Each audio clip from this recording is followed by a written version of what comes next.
Alright people, welcome back. More Daily Duels. So of course, with the rotation, we got deck profile, decks going off and coming up, but wait a minute. Yeah, this is not Buster Blader, because Buster Blader actually stayed. So what's up with this?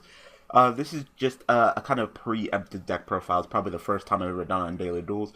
Usually I build the deck on my own, play it, and give you guys deck profile when I'm done, and after I've made all my changes I want to, after the month or two that the deck has been on Daily Duels. But in this case, this deck actually won out and actually beat a couple of the deck, and I had no idea to really how to approach it, so I want to make sure that the deck is okay. It's going to be going up on Wednesdays in replace of Raid Raptors, so I want to give you guys plenty of time to go ahead and help me fix it and change it and make it at least playable, so I can present you guys with some decent content on Wednesday and not just like, I don't know what I'm doing, this deck is crap, and no, because I think there's something there. I just need to find it. So I'm gonna go over the deck profile. I'm gonna tell you guys what I had idea generally, and you guys can go ahead and help me on the comment section below. So pretty much Earthbound Monarchs. At first, I was like, well, we run all the Monarch cards and we run all the Earthbound cards. Not that I really know much about Earthbounds, because I really don't.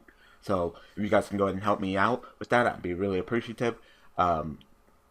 I was like, okay, well, this deck is too full. It's too. I was totally prepared to just present a crap ass deck profile and be like, this is the reason why this deck can't be on here, because it sucks. And it's like, no, there's something there. It definitely is. It's just, I gotta find that really good niche. So we're gonna go ahead and go through the deck profile. Anything will help. Anything on either side, Monarch or Earthbound, because I'm not really great at it. I mean, Monarch is kind of cookie cutter, but Earthbound, I mean, like I said, I have no idea. So let's go ahead. I think when it comes to which Earthbounds are good, which ones are bad, which ones you should play, how many you should play, I have no idea.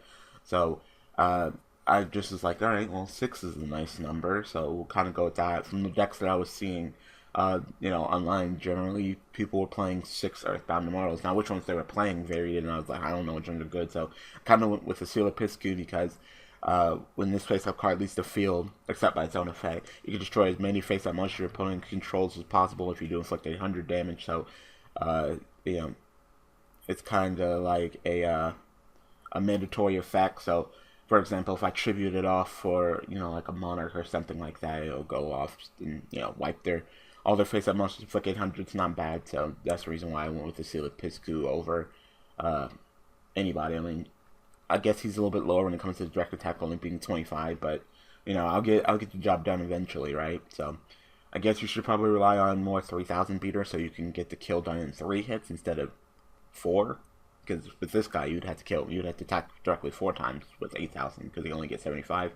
But I don't know. Maybe I'm wrong. So, like I said, if you guys can go ahead and help me and tell me which Earthbound Immortals I should run, which ones I shouldn't run, how many I should run, then I'd be very appreciative. The whale, because uh, you can go ahead and inflict half of his attack to your opponent while he's in defense, and then your opponent can attack any other monsters while he's in defense. So, not a terrible play. So, then this one guy, he can go ahead and attack monsters as well, as long as attack with directly with 3,000. So that 3-hit kill. And if it destroys an opponent's monster by battle, inflict damage to the monster's original attack. So just in case there's something else I want to kill instead of attacking directly, then he's right there. And then this guy's kind of like a snatch steal, or like I guess a mind control. I guess I don't know. Once per turn, you contribute one of the monster target one face that monster opponent controls, take control of it. So tribute monster, take control of opponent's monster, attack. So that's the idea. Um, and you're probably seeing the double cost in here. Like, what the hell? Well, of course, these guys are all dark tribute. So it's kind of a slow card, but it's not a terrible card, especially with this card that I'll go ahead and talk about. So double custom, get a double tribute for darks, for just busting out that Earthbound Immortal. It's not a terrible play. Probably the meat and potatoes, and the whole reason why you're doing this whole Earthbound Monarch thing is because Idea and Eidos. So pretty much you summon Idea will summon Eidos, and then you of course get another tribute, which means that you have these two tribute for an Earthbound. So usually you would tribute it for like a level 8 Monarch. Now you're gonna tribute for an Earthbound. That's pretty much the gist of it. Then 3 Erebus. We have a lot of dark tributing, including the double custom.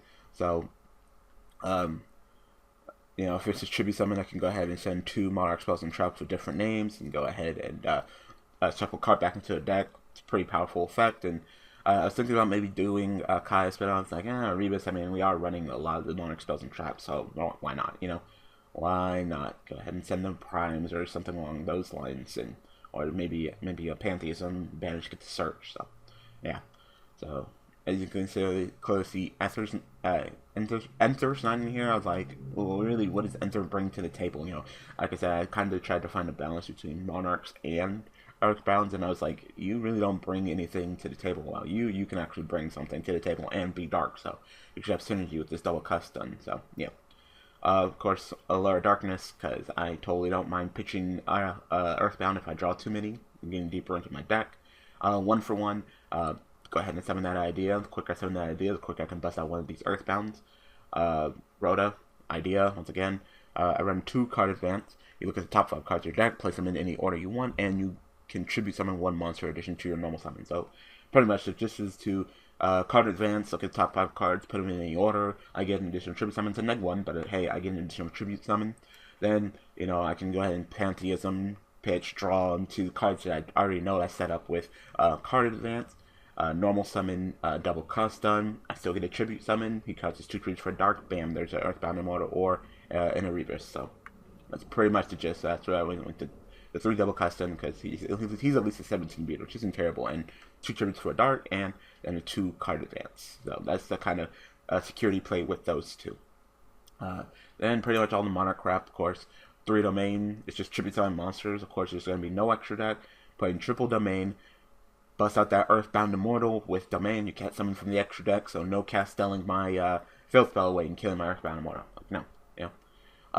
Triple March. March is just as important. So triple summon monsters can't be targeted by effects. I think it's can't be targeted by or destroyed by card effects. So that's pretty good. It is pretty good. So I guess I would go ahead and have March, have domain, bust out one of these guys. Even if you get rid of my field spell, they cannot be destroyed by card effects, period, which means that they can't be destroyed by their own card effects. So as long as March is up, it's protecting me, domain is up, protecting me, and having so you cannot, you know, target or destroy my tribute summon monsters, including my Earthbound Immortals, is nice too, so attack you directly.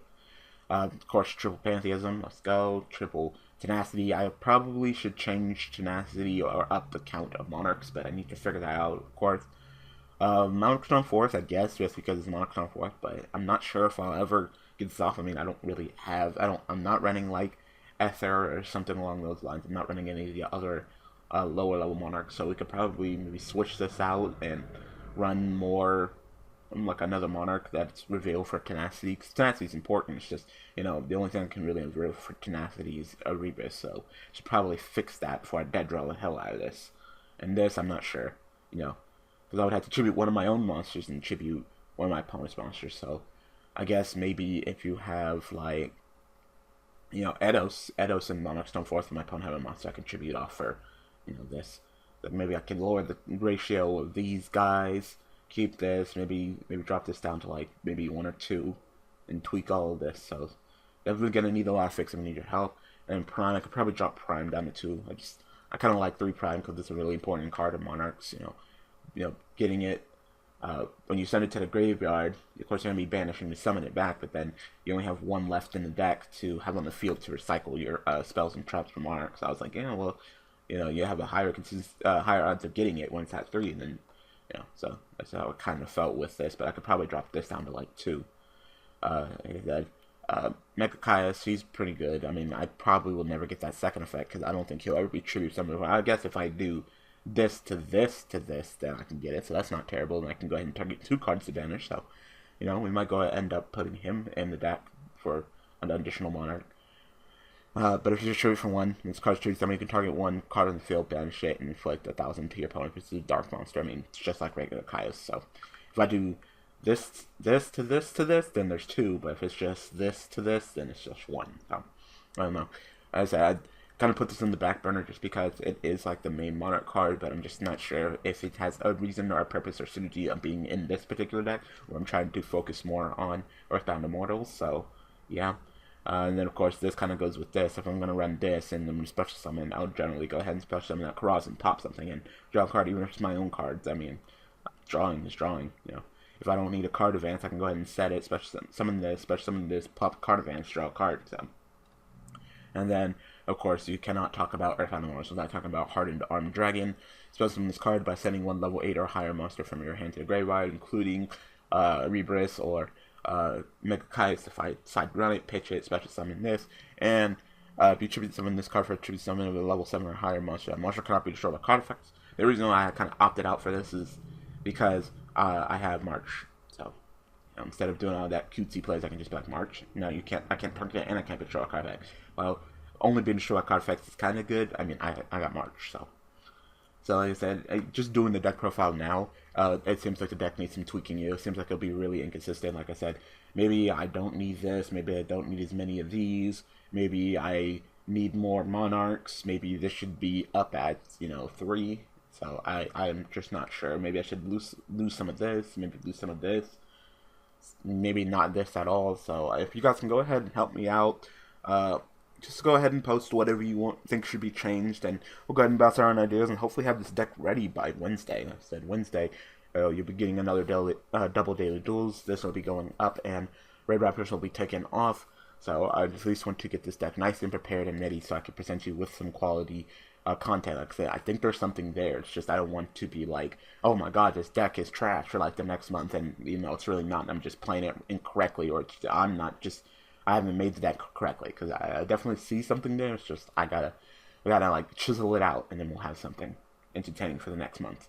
It bypassed a nice majority. I think it was the second place in the end. So there was absolutely no debate that this deck was going to end up on Daily Duel. So you guys want to see it, I'm going to present it to you guys, but I'm going to need your guys' help. So anyway, thank you for taking the time to do that. Really appreciative. Looking forward to playing it when we get it just the way that we need it to be. And yeah, thank you guys for taking the time to do that for me.